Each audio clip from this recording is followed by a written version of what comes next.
Growing up, it's yeah.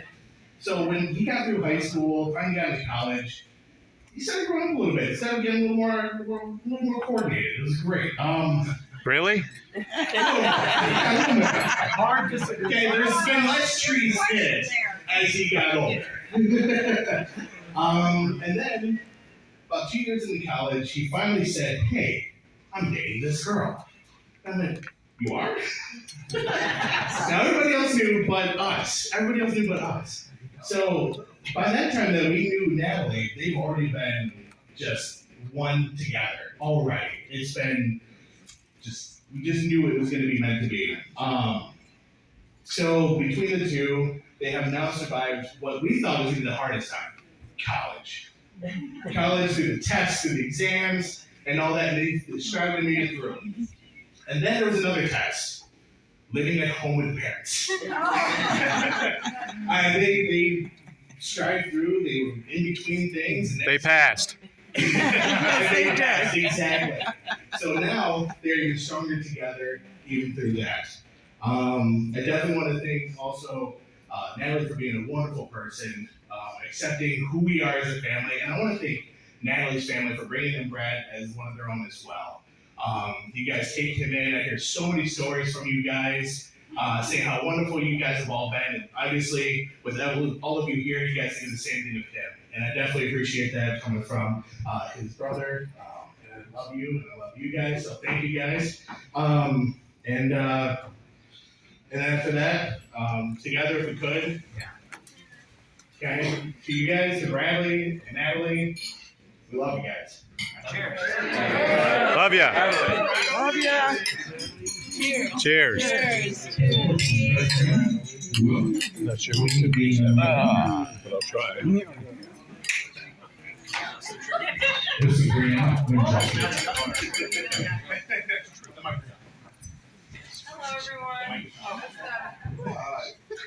I needed this. I'm sorry. Hi, my name's Brianna. I just want to say thank you as well for everyone who was able to attend today. Obviously, there was a few bumps in the road, but we made it, and it was beautiful. So, for those of you that don't know, I actually met Natalie 4 years ago on our Disney College program.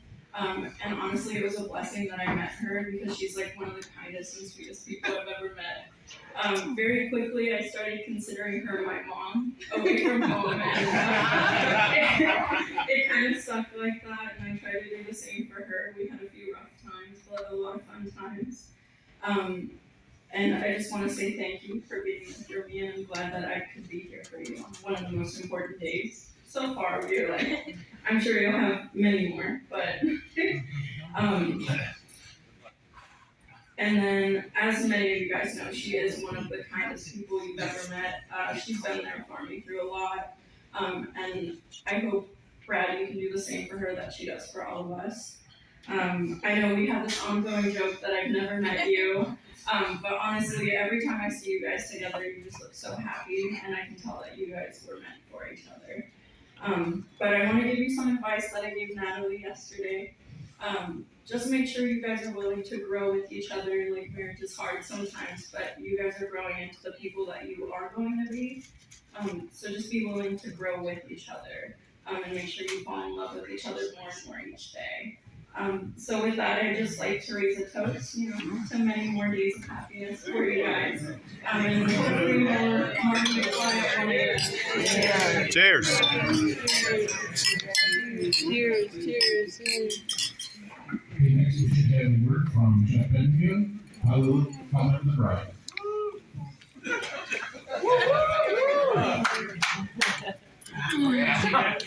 Good try, Bobby.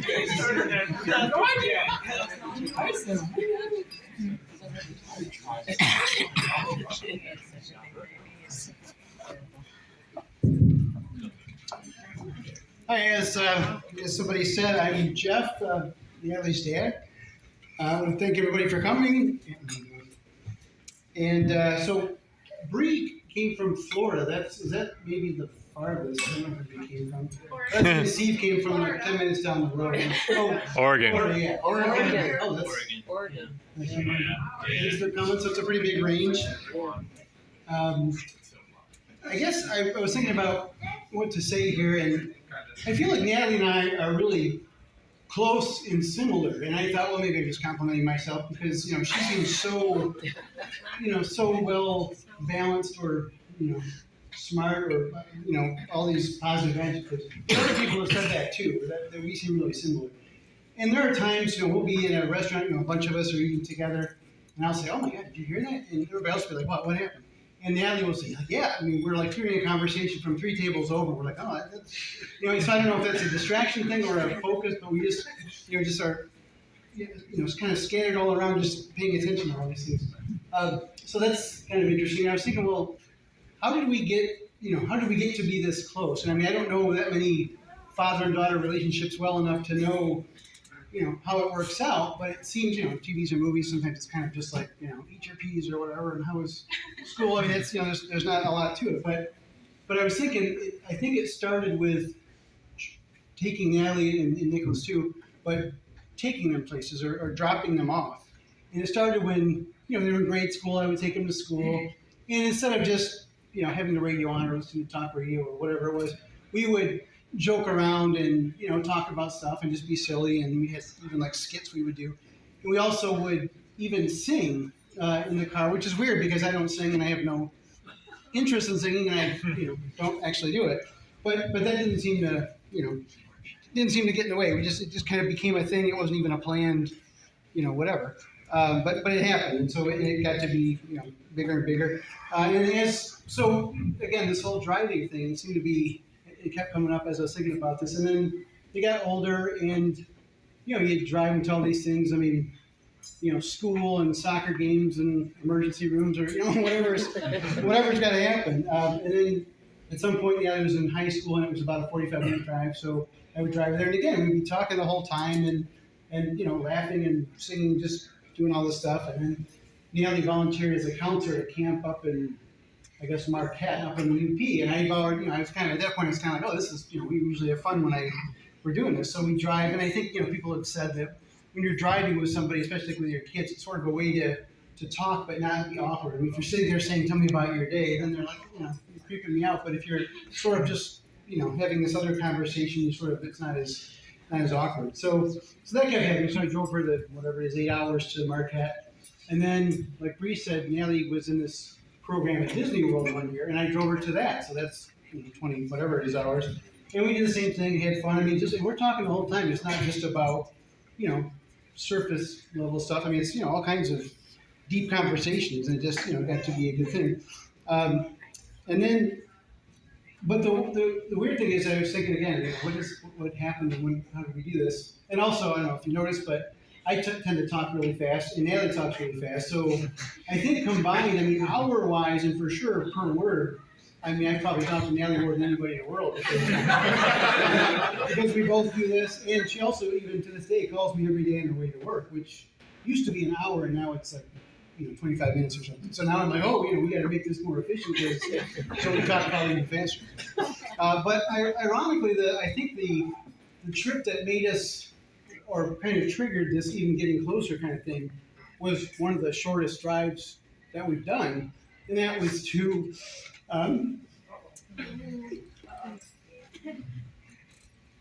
the community theater. So the way it started is Natalie was really, her favorite movie is Wizard of Oz, but we watched some other musicals, and Music Man was maybe like a close second. And we had been watching this, and Natalie was about 6 at the time, and that was, like I said, a close second. She knew all the songs and all the words, and we'd seen it, 100 times or whatever it was. And so there was an ad in the paper. Was it that long ago? I don't know where but anyway, so I was saying an ad in the paper, and it was, Music Man auditions, whatever, this week. But then it's, we told Natalie about it, oh, that'd be great. But then it said, minimum age 8 or something like that, and Natalie was 6 at the time. This is probably in, in April or something of the year you would have turned 7. So we thought, well, I guess, I should say and this is the difference between Leslie and I, and this is the similarity that Leslie and Natalie had. So I look at things like, oh, it says 8. Okay, well, too bad. I guess you can't do it. And I turn around, and Leslie's on the phone, and she's talking to Lynn, who's actually here. Lynn, who's the director for the show. And she said, well, I know it says 8, but, so Leslie's not stopped by reality. She's like, well,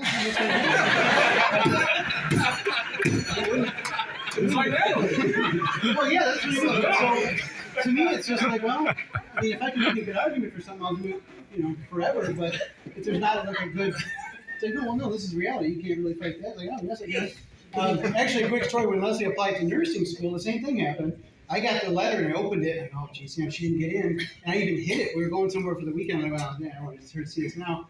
And then we got back and I said, oh, by the way, you got this. And well, why didn't you show me it? Well, because I didn't want you to be upset or whatever. And so I said, well, the same kind of thing. I guess it can't happen. I turn around and she's on the phone. Hey, this is Leslie Pettengill. Can I speak to the director of admissions at Eastern Nursing? And the next week she was was accepted to the program. Yeah.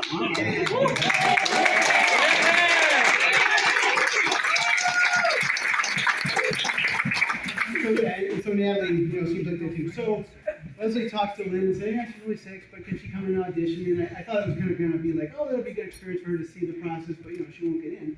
And of course she got there and she knew all the lines, was able to do all these things. And of course she's super cute. And so Lynn said, okay, yeah, you can be in. But like, don't tell anybody that you're not 8 yet because there's a lot of people that have been mad that you're getting in early. And so again, I thought I was just going to drop her off and I wouldn't, have anything. So then I dropped her off. I think it was probably the first night. And Lynn came up and she said, I was just sitting in the audience reading a book or whatever it was.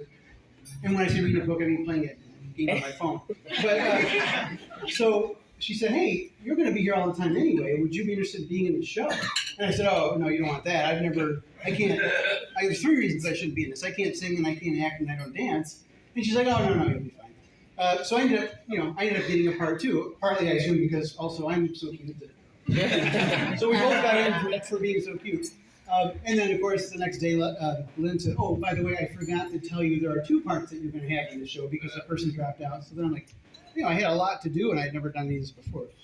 So anyway, so that was this short 5-minute drive that was going to be, a nothing. And that led to, 10 years of us being in shows together. I don't know how many, 5 or 6 or 7 or something.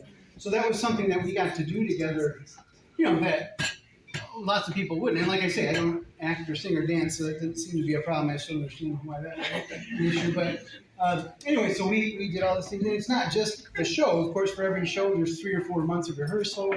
And it's all this time that we're going together. And then there's cast parties and, the actual shows, of course. And so there was just lots of time that over those 10 years, I don't know what would have, maybe we watched TV together or something, but it was a pretty quality time. And people even said, oh, women at the theater would say, oh, it's so nice that you guys get to do that. My husband and daughter don't really have that much to go with. But anyway, so that was ironic that was the shortest sort of trip that had the biggest effect. And then, of course, today, though, physically, it's probably the shortest trip I've ever taken her on. It's only however many feet. Metaphorically, it's the biggest, journey that she's ever going to be on, those kind of things. But because of all these other things, I'm not really worried about, the expression giving her away at the altar or whatever they say.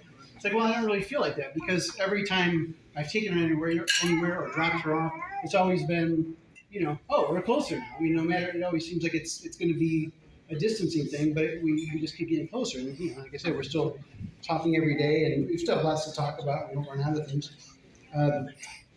So yeah, that was kind of the irony or the what they call it, dichotomy or something of this not being that upset about this short trip that means a lot, but I'm not worried about us losing, separating or anything else.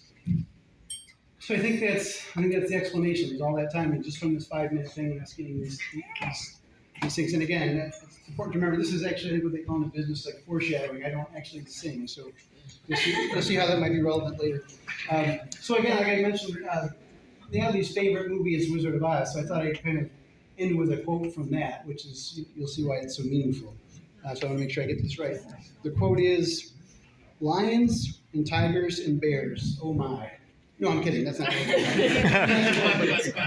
So the quote is, "A heart is not judged by how much." Does everybody know it? Maybe I don't have to finish it. A heart is not judged by how much you love, but how much you are loved by others. So in this case, and I assume this, and I should say I don't really know Brad that well, but we've hung out. Maybe I've been up there a few times, and they live up in Alpena, which is basically next to the North Pole as far as keep really far. But we all have fun, and anyway, it seems like they get along really well. They have like a really, strong sort of relationship. So, but I think with that quote about the heart, I mean, obviously you guys are loved by lots of people. Natalie and I have this connection, so I think that applies to you guys. So, if you'll join me in a toast to Natalie and Brad. Cheers. Yay. Very well done. Yes. Brad, I'd like to say a word from Claire. Oh, is this part of it?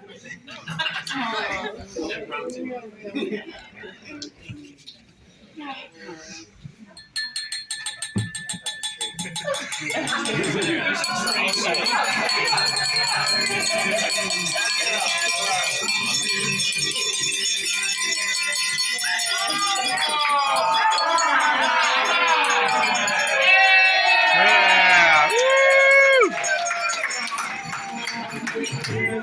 Woo!